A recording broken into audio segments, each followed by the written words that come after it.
Hello everyone. आप सभी का स्वागत है इक्विलिब्रियम स्टडी पॉइंट में। आज हम अपने एचपी टैट सीरीज़ की स्टार्टिंग करने जा रहे हैं। सो सबसे पहले हम शुरुआत करेंगे हिस्ट्री ऑफ साइकोलॉजी से। आज के लेक्चर में हम डिस्कस करेंगे साइकोलॉजी की हिस्ट्री के बारे में। जब भी हम किसी सब्जेक्ट को या किसी फील्ड को स्टडी करते हैं तो सबसे पहले हम उसकी हिस्ट्री के बारे में जानते हैं कि कैसे उस वर्ड का ओरिजिन हुआ, कौन कौन से डिफरेंट पर्सन्स या साइंटिस्ट इस फील्ड में इन्वॉल्व थे जिन्होंने इसकी डेवलपमेंट में हेल्प की। सो हम स्टार्ट करते हैं। सबसे पहले हम डिस्कस करेंगे कि जो साइकोलॉजी है वो उसका ओरिजिन वर्ड क्या है। जो साइकोलॉजी है वो एक ग्रीक वर्ड है, साइकी और लोगस, जिसमें साइकी का मतलब होता है सोल और लोगस का मतलब होता है स्टडी। अब एचपी टैट में यहाँ से क्वेश्चन बनता है कि जो साइकोलॉजी है वो किन दो वर्ड्स का कॉम्बिनेशन है। ये कॉम्बिनेशन है साइकी और लोगस, साइकी प्लस लोगस, यानी कि सोल की स्टडी। अब मैं आपको एक और बात बता दूं कि जो साइकोलॉजी थी उसे 19th सेंचुरी से पहले फिलोसफी की ब्रांच माना जाता था। यानी कि हम जो साइकोलॉजी है वो हम फिलोसफी के अंडर पढ़ते थे। कि जो साइकोलॉजी थी वो 19th सेंचुरी से पहले कोई अलग फील्ड नहीं थी, कोई अलग सब्जेक्ट नहीं था। 19th सेंचुरी के बाद से ही इसे अलग सब्जेक्ट माना गया, इसे अलग फील्ड मानी गई। जैसे जैसे हम आगे पढ़ते जाएंगे हम आगे डिस्कस करेंगे कि 19th सेंचुरी में ऐसा क्या हुआ कि इसे अलग फील्ड बना दिया गया।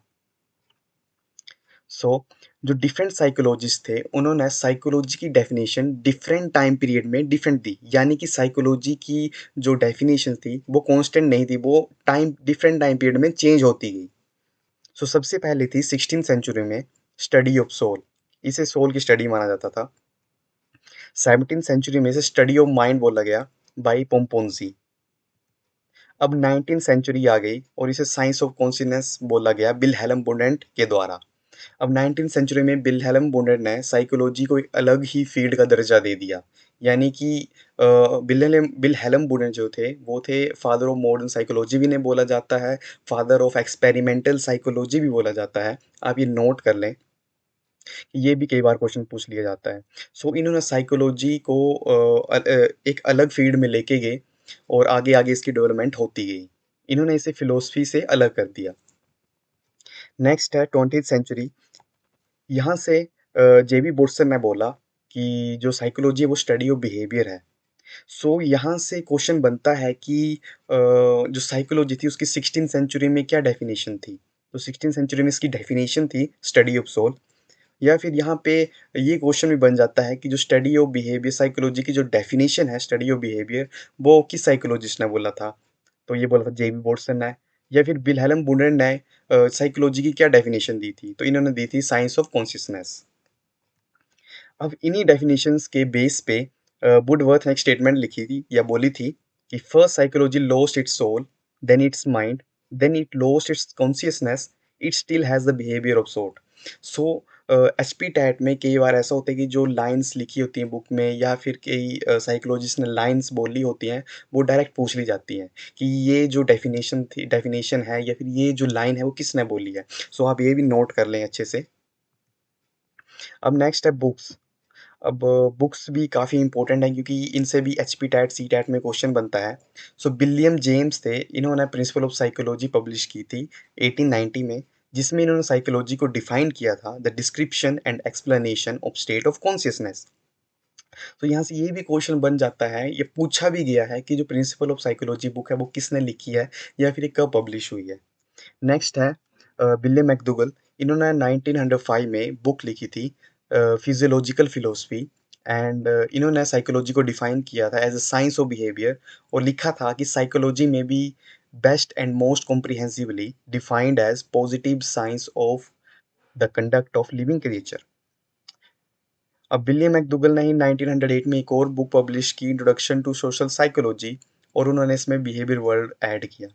अब 1949 में इन्होंने एक और बुक लिखी आउटलाइन ऑफ साइकोलॉजी, जिसमें इन्होंने साइकोलॉजी को डिफाइन किया psychology is a science which aims to give us better understanding and control of behaviour of organism as whole. आप इन बुक्स को अच्छे से नोट कर लें, इनके नेम और जो इनके राइटर हैं, क्योंकि यहाँ से भी कई बार क्वेश्चन बन जाता है। अब नेक्स्ट है हमारा कि जो साइकोलॉजी की फर्स्ट लैब थी, वो कहाँ खुली और किसने खोली?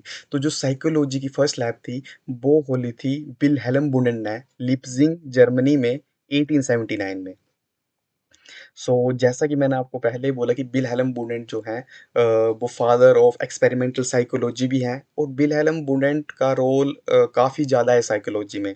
क्योंकि जो विल्हेल्म वुंडट थे, मैं इनका एक फैक्ट बताता हूँ आपको, ये पहले पर्सन थे जिन्होंने खुद को साइकोलॉजिस्ट बोला था।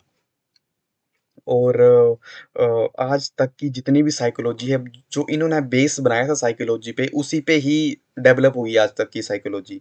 सो विल्हेल्म वुंडट एक बहुत ही इम्पोर्टेंट साइकोलॉजिस्ट हैं साइकोलॉजी की फील्ड में। अब नेक्स्ट है कि first laboratory of psychology in India, तो ये नरेंद्र नाथ सेन गुप्ता ने खोली थी कैलकाटा यूनिवर्सिटी में 1916 में। अब मैं आपको नरेंद्र नाथ सेन गुप्ता का एक फैक्ट बताता हूँ कि नरेंद्र नाथ सेन गुप्ता जो थे, वो स्टूडेंट थे विल्हेल्म वुंडट के असिस्टेंट के ह्यूगो मस्टनबर्ग के।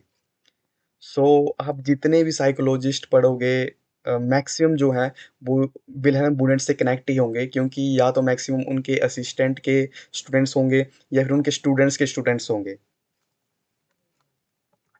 अब एक और क्वेश्चन एचपी टेट में पूछा गया था कि जो फर्स्ट स्कूल था मेंटल रिटार्डेड चिल्ड्रन का, वो किसने खोला था?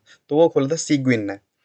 अब एचपी टैट में क्वेश्चन पूछा गया था, लेकिन जो सीग्विन की स्पेलिंग थी वो अलग दी थी, SEQ लिख दिया था उन्होंने जी की जगह। सो जब भी आप पेपर अटेम्प्ट करें, आप हिंदी और इंग्लिश दोनों में पढ़ें, फिर अपना जो आंसर है वो चूज़ करें। सो आज के साथ ही यहाँ का लेक्चर ख़त्म होता है। आई होप आपको लेक्चर बहुत अच्छा लगा होगा। आप अच्छे से तैयारी करें। अगर और जो-जो आपको यहाँ से पढ़ाया गया है, यहीं से क्वेश्चन बनेगा, हिस्ट्री से, यहाँ से बाहर से नहीं बनेगा। So thank you and good luck आपकी प्रिपरेशन के लिए।